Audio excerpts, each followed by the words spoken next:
Hey guys, how you doing? Welcome to Coffee with Tim Black. In this edition of Coffee with Tim Black, I have a guest, Judah Friedlander, a comedian out of Texas. So check out this clip where we talk about a little bit of everything from Obama to Hillary to Bernie to the Muslim ban, Hollywood, and enjoy it, share it, and let me know what you think. Hey everybody, how you doing? Welcome to this edition of Coffee with Tim Black. And guys, this is special because I have a guest for the first time. Give it up for my guest, Judah Friedlander. Give it up for this guy. Come on. Judah, my man. What's up, brother? I'm doing all right. I'm here in New York at my world champion headquarters, Judah Friedlander, fighting fascism. And, I love it, man. I like, I think I first found you on Twitter or something. And then, I checked out some of your podcasts and stuff. And, thanks for having me on the show, man. Hey, no doubt, man. I found you on Twitter as well, man. Twitter's really cool for that, bumping into people, man. And look, guys, don't listen to him. He's going to be very humble, but the guy is funny as hell, okay? That's True. what attracted. See, there you go. That's what attracted me to Judah, man. Just straight up funny guy, and he talks about politics and anything else. He just doesn't care. I don't think you have any boundaries, Judah. Is that true? You just talk about whatever comes to you. What's up? Yeah, pretty much. I mean, I stand-up comedy is like my main thing, and I started in 1989, and that's what I do pretty much every night. I've done a lot of acting stuff over the years, TV shows, movies, written a couple books. And, when you do your own projects, which is cool, like what you're doing, you call the shots. If you're an actor on a TV show, even if you're a guest on like a TV talk show, there's only so much you can really do because they put a lot of a lot of constraints on you. Right. Like I haven't even tried to do stand-up on TV in about 15 years because I got so fed up with the censorship. Like if one of the late night talk shows wants you to do stand-up, they'll, you're out there every night doing shows, and then they'll have you submit 5 minutes or whatever, and then they're going to say, oh, you can't say this word. You can't say that word. And then they'll tell you certain topics you can't even talk about. They're like, oh, that could offend our sponsors. So you can't, they're so scared of anything. So they don't let you do anything. I think things have gotten a little bit better now. And the past 5-6 years or so, I've been doing so much stuff. I don't even really call it political. I just call it kind of, human rights issues or issues affecting the country. Because the political, to me, that's more like, all right, what does this politician have to say to sway this other politician? And I'm more about, the big issues I talk about in my act are, well, one, the overriding thing is American exceptionalism and our sort of like our psyche. Because America, we're always number one. Everything we do, we're the best. And no matter who you listen to on TV, whether it's a right-wing show or a so-called left show on TV news, they all say the same thing, that our president is the leader of the free world. So that's a propaganda I see that comes from the Democrats and the Republicans. That this thing how we're the best and about 6 years ago I started doing shows in Europe, and I remember being in England, and they don't have that attitude at all. Theirs is actually much different than ours. If anything, they're not confident enough. But this whole idea that we're the biggest and the best at everything it's kind of an American thing. A lot of I think most other countries don't really have that. You touch on a good point there, Judah. I was just thinking about Two things. One was remember that news show that used to come on, I think it was HBO or Showtime, that was based on journalism, a news broadcast. And I remember a speech the guy gave, this woman was in the crowd. I know some of you guys know what I'm talking about. And he broke it down what, America wasn't the best. It was like this whole notion that America was the best. He broke that down in dramatic fashion. Guys, you know what I'm talking about. I can't think of the name of it. Yeah, I don't know if I saw that, but yeah, no, I agree with you, because that's like, and that's the kind of stuff I mean, I'm talking seriously now, but in my act, that's the kind of stuff I satirize in, completely, ridiculous ways, that idea, that all these things, about us being the best. And Lewis Black also hit on that, Judah. He talked about this analogy where America's like showing up at the party or whatever, and every day we go, we're the best, like, I'm the best one here. I'm the best one here out of everybody, that type of attitude. And I think that like Bernie Sanders, and some people didn't like Bernie because he told the truth like that. Like, people don't want to hear that we got people starving, you know, and we got grandmas cutting their medications in half because they can't afford them. Yeah, that people are dying because they can't get health care. So yeah, I mean, nobody wants to hear it, but it's the truth. Yeah, well, just like the other day, I just saw a little bit of Nancy Pelosi doing a town hall, and a young college student asked her about socialism. And then she just sort of started freaking out a little bit, being like, "Hey, well, we're capitalist, and that's just the way it is, So it's kind of like saying, all right, we're just going to keep catering to, the big corporations and not the people, And I think the country is divided, because you got people, I think the right wing party, the Republicans have become, even more extreme to the right than they used to be. And the Democratic Party, I mean, it seems like this past week they're getting a little bit better, but it seems like they've, over the years they've gone to the right also. And so many people, it's weird. It's like, it seems like most people, the way they think is like, it's just like good guys and bad guys, So let's say you like the Republicans, you're a voter who likes the Republicans. They'll think, oh, all the Democrats are completely opposite, and then if you vote Democrat, so many people think, oh, those Republicans are completely opposite. And I'm like, well, I definitely think the Republicans are much worse in many ways, but they're not that far apart, in my opinion.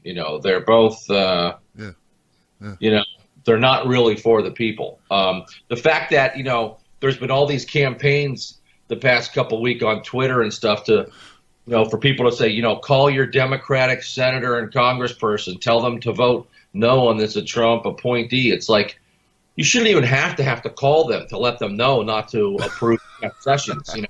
Like, why is that even an issue?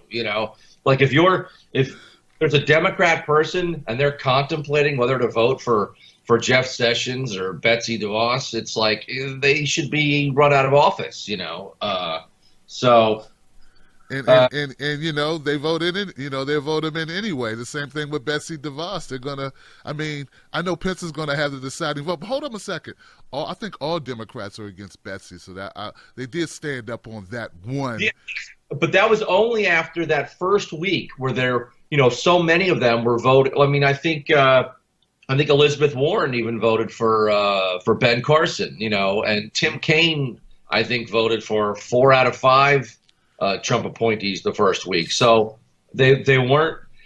Here's the thing I think the Republican Party does a great job of being an opposition party to the Democrats. But the Democrats have been very weak opposition party to the Republicans. And that's one of the reasons. And both those parties, they're like two gangs that work for the same company, so they team up whenever they try to get whenever some kind of outsider or third party starts getting some power. The Democrats and the Republicans really come together to shut them out. That's right. It's like, I don't like you and you don't like me, but we can't let this guy, infringe on our turf.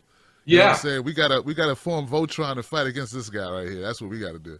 Exactly. And so it's, but so in my act, I talk more about the big issues, You know, Pick one, Judah. What's a big issue? Like, what's a big issue to Judah? I think racism is the biggest issue in the country. Booyah! You know, and then, you know, I don't like to rank the problems, but, you know, sexism I think is right there too. But racism is, you know, that's like, you know, it's weird when people are taught in school, and that's what's been so, I mean, I don't want to use the word great, but all these, you know, the cell phone has shown so many people the stuff that really is going on, you know, with, you know, black people and cops, you know. Oh, yeah, man. Yeah. Cell phone is, I think, you know, the cell phone camera should have been the person of the year on magazine. You know what I mean? Yeah. But it's weird because, you know, when you're in school, they sort of teach you, like I remember being in school, you know, you take your history classes, and then you'll have, there'll be a little chapter on Abraham Lincoln, and it'll be like, you know, and Abraham Lincoln freed the slaves. And then you kind of just go on, then the teacher just kind of goes on right to the next era or subject. So as a kid, you just think, oh, well, that's all that happened then. You know, they had the Civil War, and then Lincoln freed the slaves, and then everything was perfect, you know. So they don't really show it. I mean, there's all different levels of racism. It works in all kinds of different ways, and it surrounds everything in the country. You know, it's always working on some way, and I think that's something that needs to be fought against most. Yeah, you know, one of my things, Judah, is that I think racism is allowed to persist, man, because people are just, and I know you hear it all the time, but people are ignorant, man. Like, a lot of folks don't realize that in America, we're very segregated still to this day. And a lot of white people are not around black people, man. They don't have, like, intimate friendships, you know, close ties to them. They don't know, so they look at media to get the view of what black people are like. And then if back to your cell phone point, the smartphone point, I mean, if the media, if you're seeing like Michael Jordan, Bill Cosby, now LeBron James, Michelle Obama, Barack Obama, you see these images and you don't know black people, you're like, they're doing all right.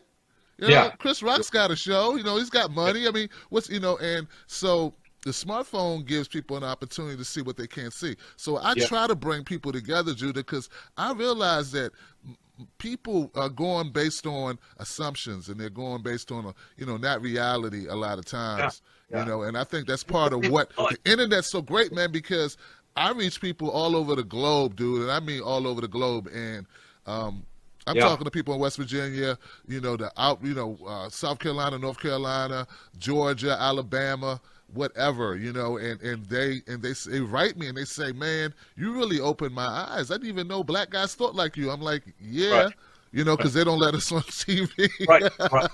No, it's well, that's another thing is that, you know, and I have I actually have some stand-up clips. I posted on my Twitter. I think it's a few down on my Twitter. It's about a 6-minute bit on racism stuff. I taped it in November, just at a little venue where I was performing, and I put that up online. I have a new stand-up special coming out. I'm making it myself, and that's the other thing about what you do. You do everything yourself, which is great, because I'm like, I think whatever you're doing, whatever kind of art it is, I think the more hands-on you are, the better, you know. And so this new stand-up special that I'm working on, almost all of it is dealing with those issues of, you know, racism, classism, sexism, American exceptionalism. It's all like satire on that stuff.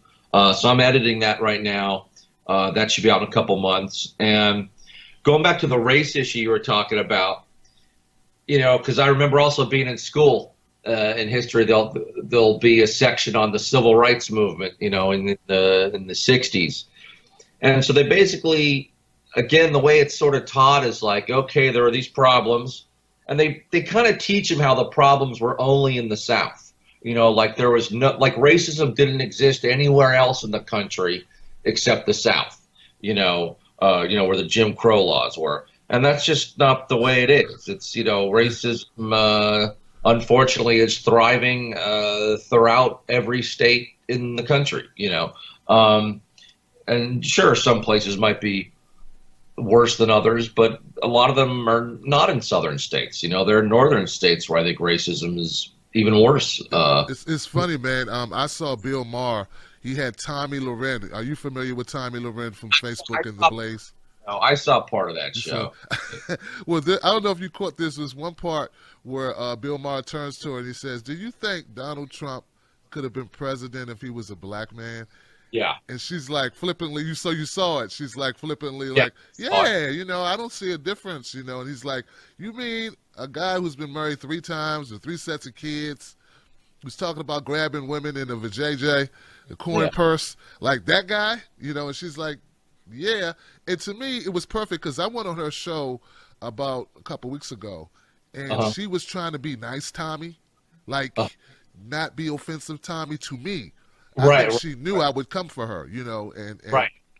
But she was trying to be reasonable. But on this show, totally not keeping it real, Judah. Just like total, like, oh, the color doesn't matter. Lying, yeah. I mean, that's kind of a textbook definition of what white privilege is. Donald Trump. The amount of the things that he was able to get away with, and he was even able to get away with things that I think a white woman wouldn't be able to get away with.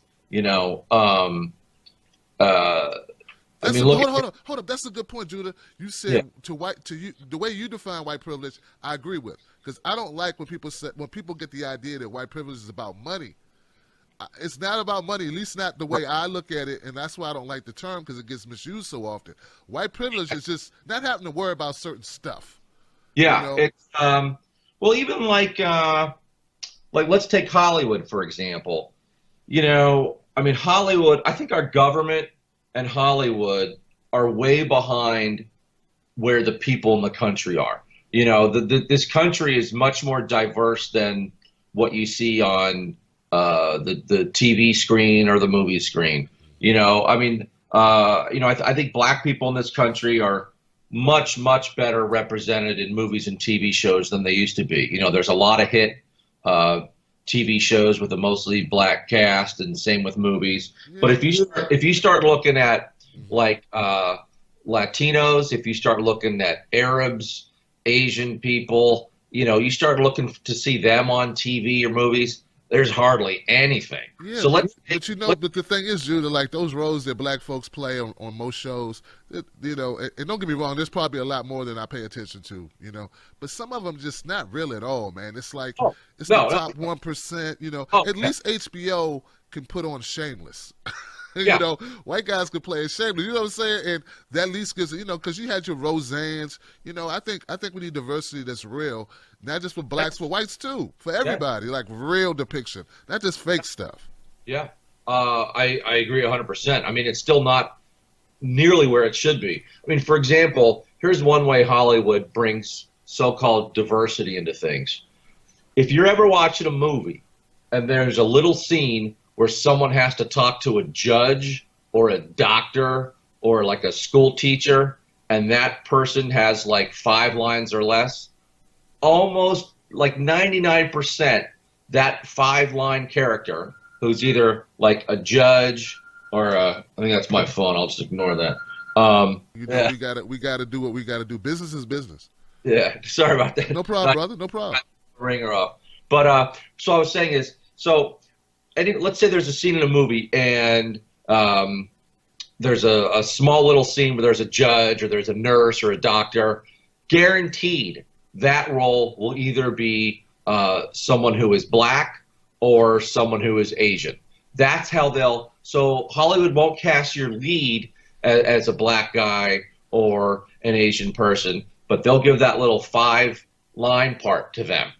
And it's and it's a job that's an esteemed kind of job that they're playing, but it's a really small role that really doesn't, bring that much to the movie. So So basically, if you're a young actor and you just moved to Hollywood, and you know, if you're not like if you're not white, you're going to have probably less opportunities to get in there. So that's like a definition of white privilege, you know, where there's nothing illegal going on per se, but certainly the white actor is going to have, in some instances, an easier time, you know, because I mean, I remember on 30 Rock, this was interesting. There was, and I've seen it in other movies too, where they're looking for someone who might be Indian or something like that, and the casting directors and the agents,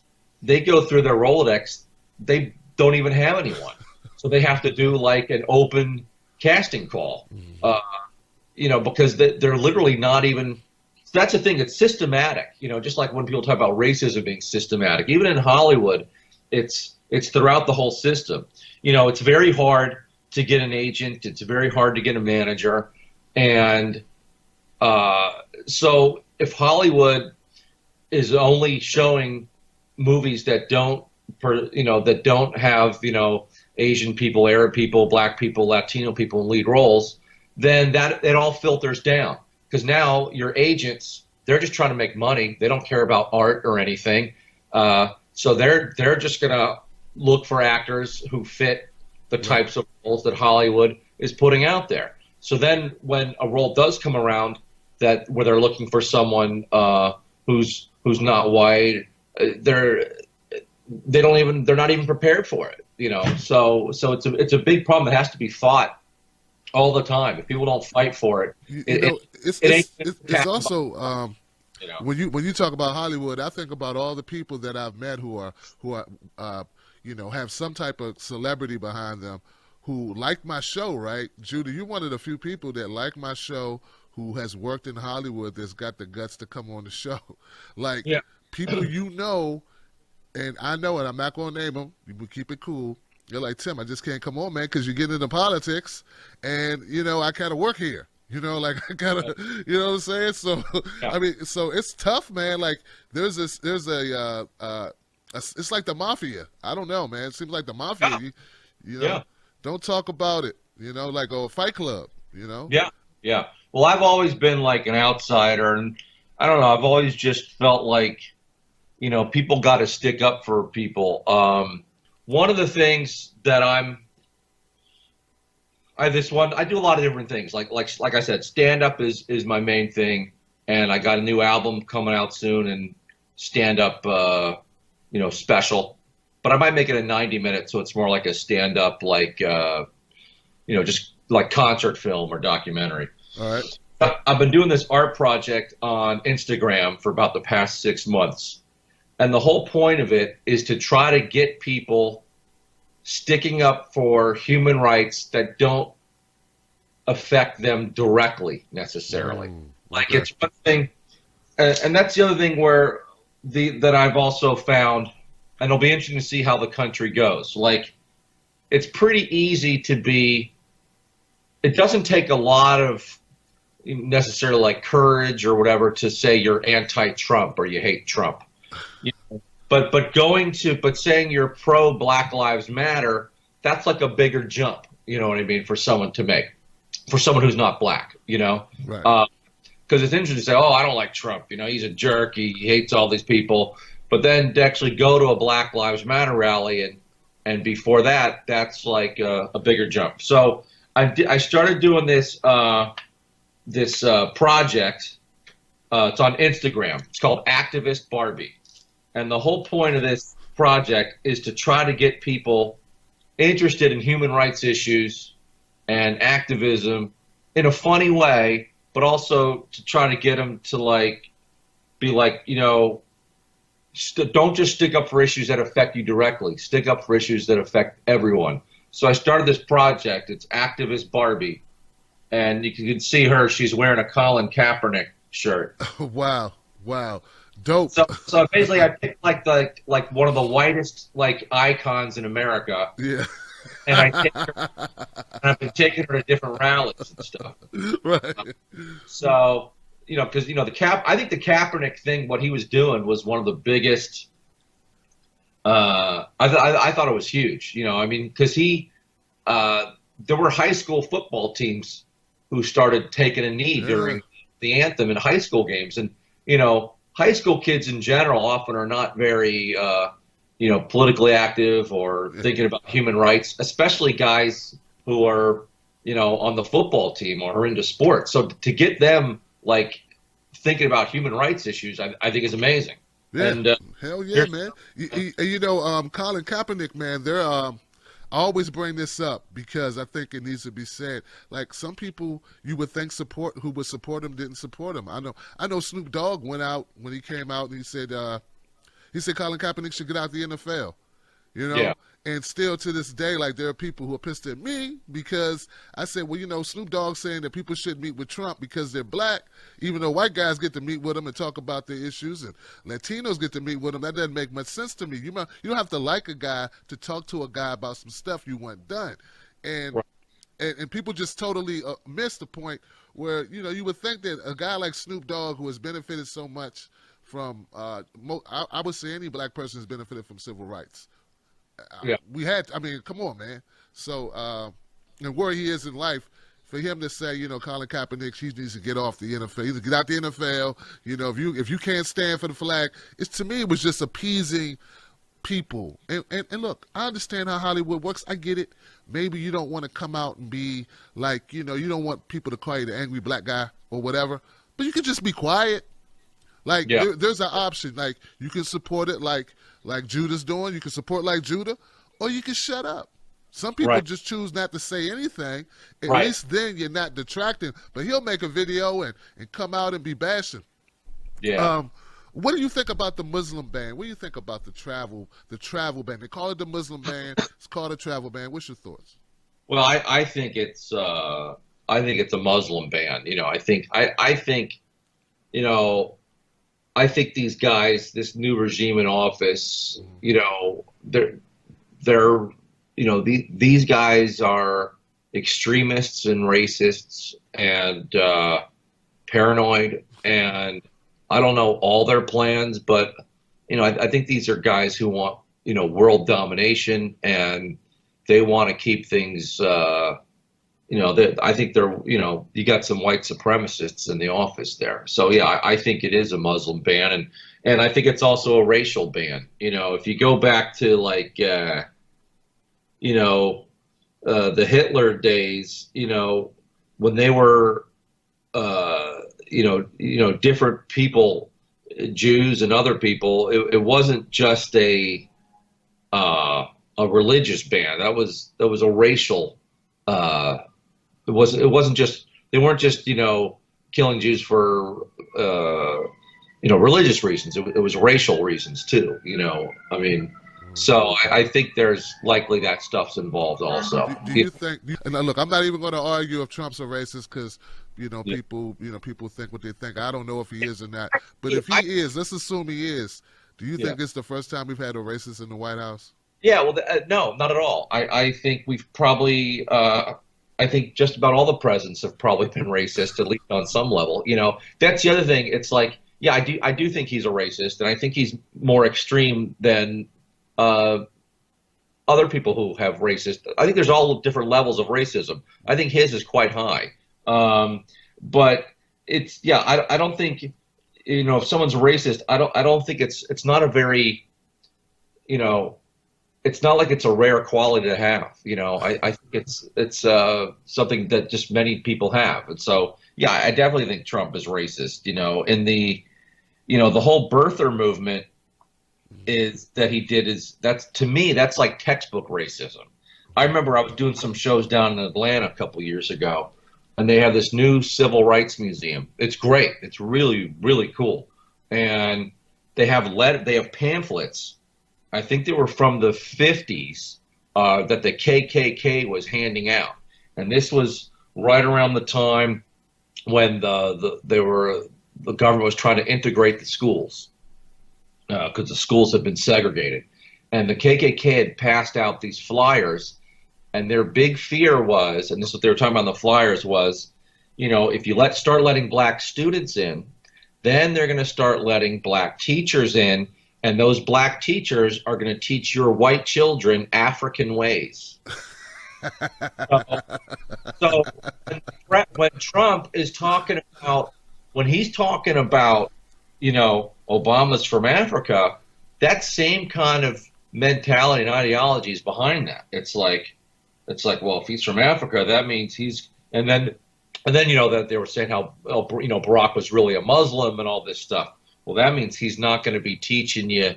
He's going to try to convert everybody to Muslim African ways, which is crazy, So that was what they were saying. I thought it was a play. First of all, I thought it was a play for him to be popular in the political scheme, which worked because now he's president.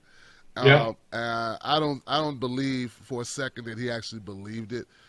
That doesn't mean it's not malicious and wrong and dirty and degrading and horrible and racist and all those other things. But I don't know, man. I don't know if I agree with That's okay. You know what I'm saying?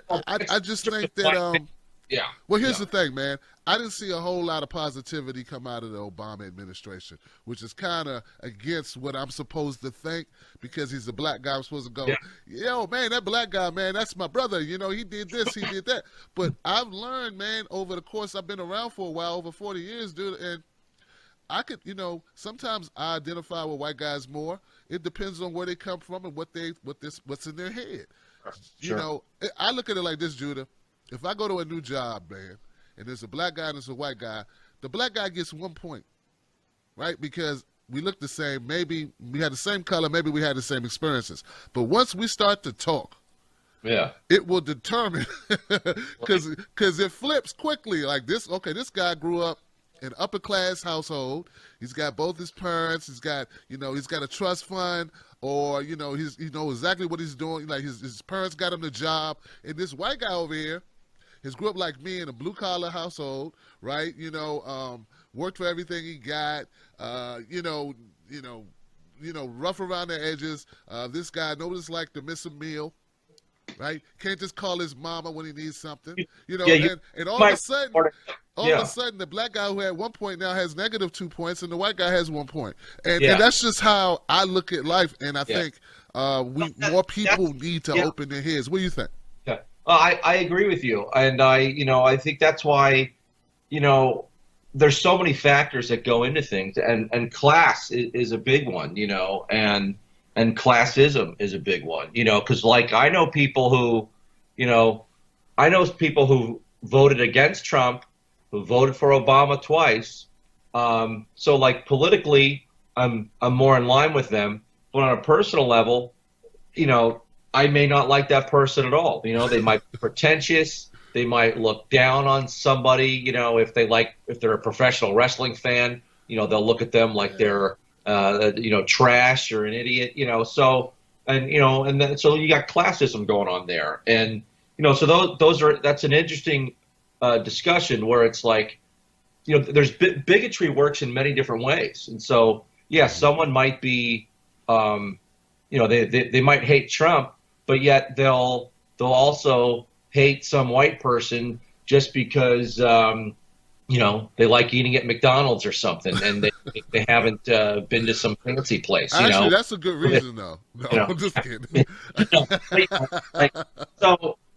So there's all kinds of bigotry at all different levels, and I'm someone I'm like way to the left of the Democratic Party, but so Obama, it's like, well, he did a lot of good things. There were a lot of things that weren't good. I mean, he had look at all the drone strikes that he did, and I'm a big fan of Cornel West, and I know he had taken a lot of criticism, I think, the past couple years because he was actually really harsh on Obama, and I think people were like, hey, you shouldn't be doing that, but it's like all his points I think were valid points. It wasn't like he was saying Obama's a jerk or anything, but he was very critical of some of his policies. Yeah, dude, the poor got poorer, the rich got richer.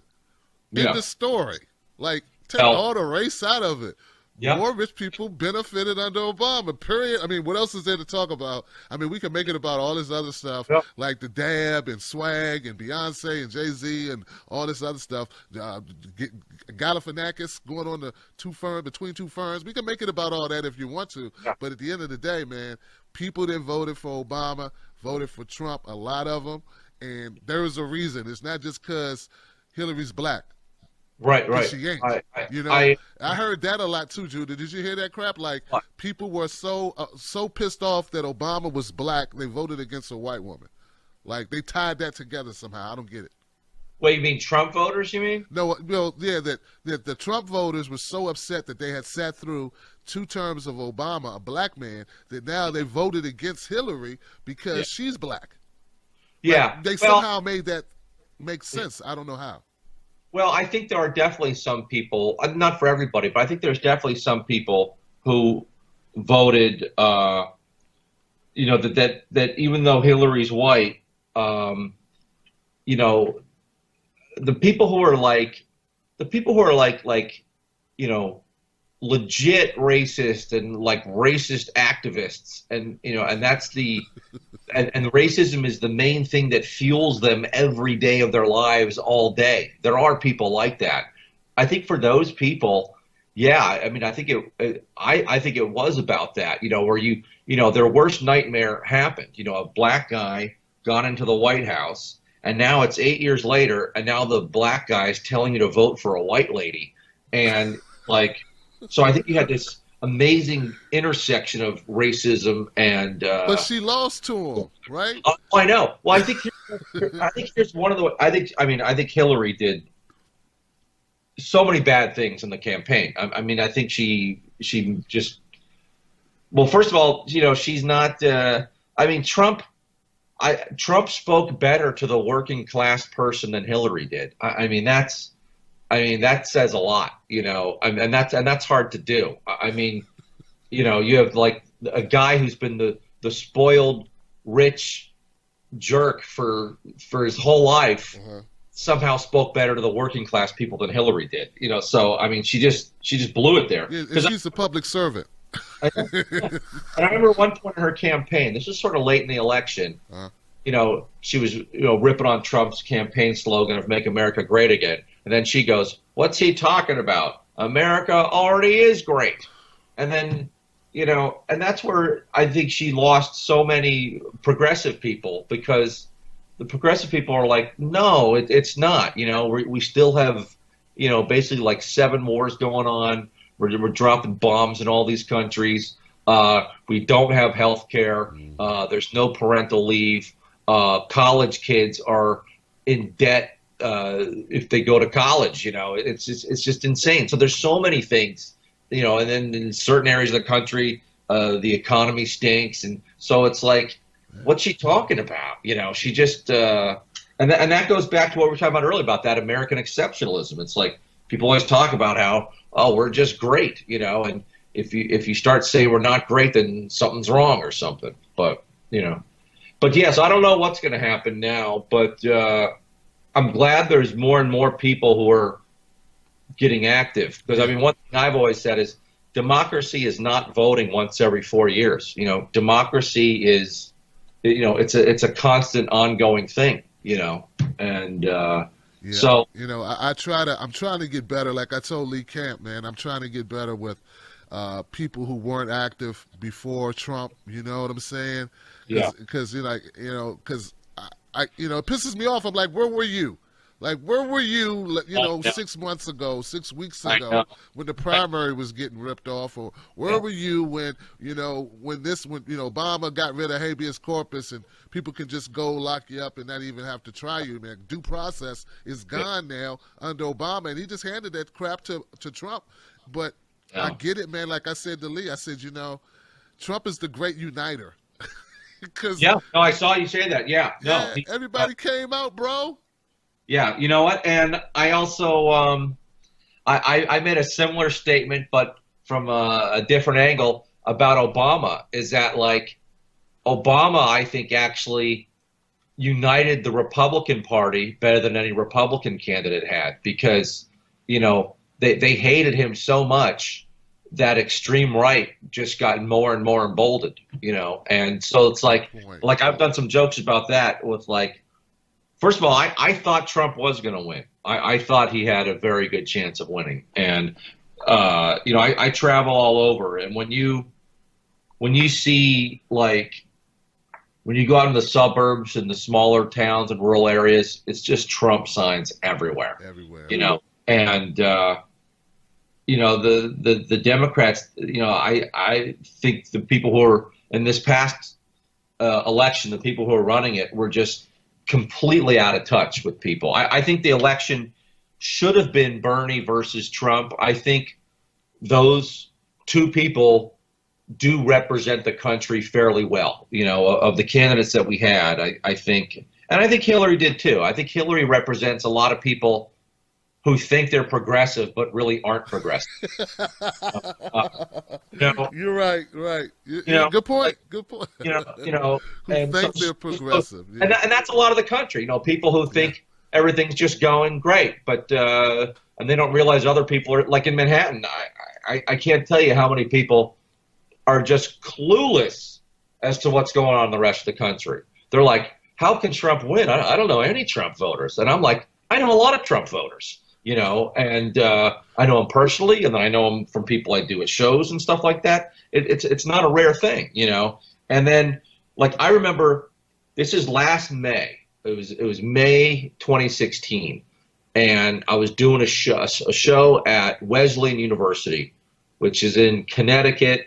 And it's an upscale liberal college. It's a wealthy college. It's a liberal college. And I talked to the students there. So everyone there is like 18 to 22. And I go, so I was talking to them about, how are you voting politically? Everyone was Bernie. And I go, what about Trump? And then they all laugh. They're like, there's one guy who's Trump, and he's got like the big poster up at his window so everyone can see it, and like the whole school knows who he is. And then I go, well, what about Hillary? And everyone's like, no one's voting for Hillary. I'm like, interesting. So, and I said I was talking to the women there, and these are people, like I said, 18 to 22. Now I'm like, as a woman, do you feel a need to vote for her just because she's a woman? And I'm like, and I would understand that if you did, and then they're like, no.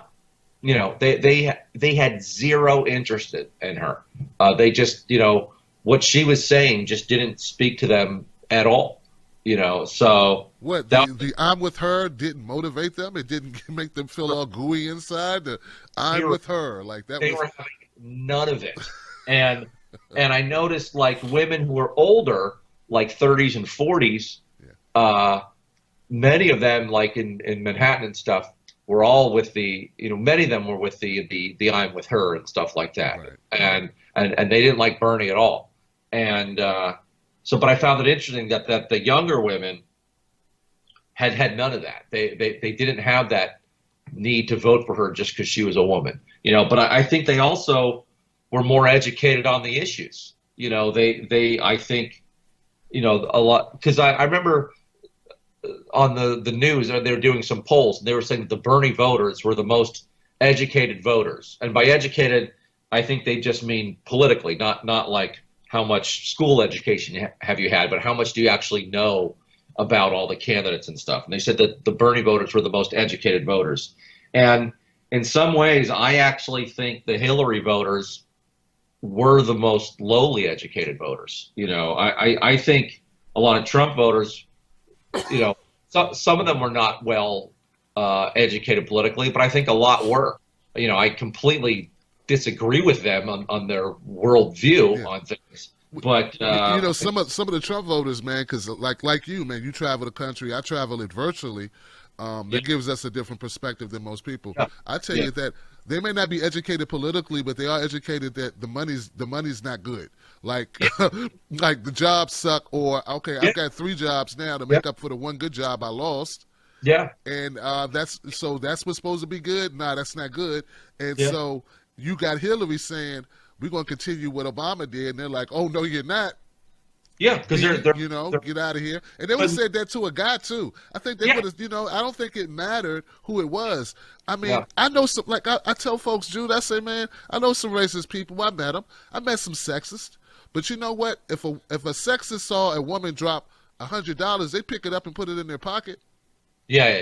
You know what I'm saying? So it's not that, man. If they thought she had the solutions for them and she was speaking to them and she was going to help their situation, they'd have voted for her. Like, very few people are that dumb, where they're that racist or sexist, where they won't look out for themselves when it's looking them in the face. Yeah, and when I would talk to people, like during the election when it was going on, even like the people who are pro-Trump and wanted Trump all the way, they had an incredible hatred for Hillary. But when you bring up Bernie, they didn't have that for him, right. And that's an interesting discussion. Is it because of sexism or is it because of how they feel about him personally and his policies? I think I think all those things, racism, sexism, it's always in play on some level. Yeah. But I think Hillary had so much going against her. I mean, the Clintons have been hated by the right wing for, I don't know, 30 years or something like that.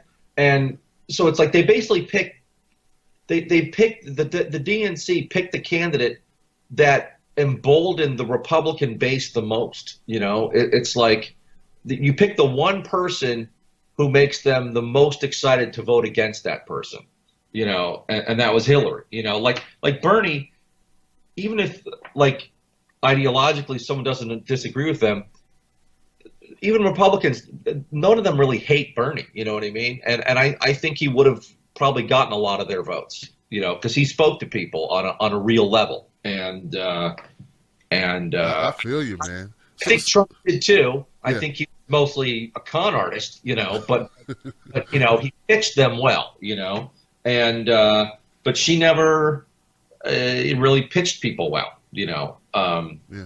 So Judah, man, all that being said, man, what do you think is going to happen going forward, man? Are you hopeful? Are you fearful? What's up? Both. I think we're already possibly on some level of Civil War II and World War III.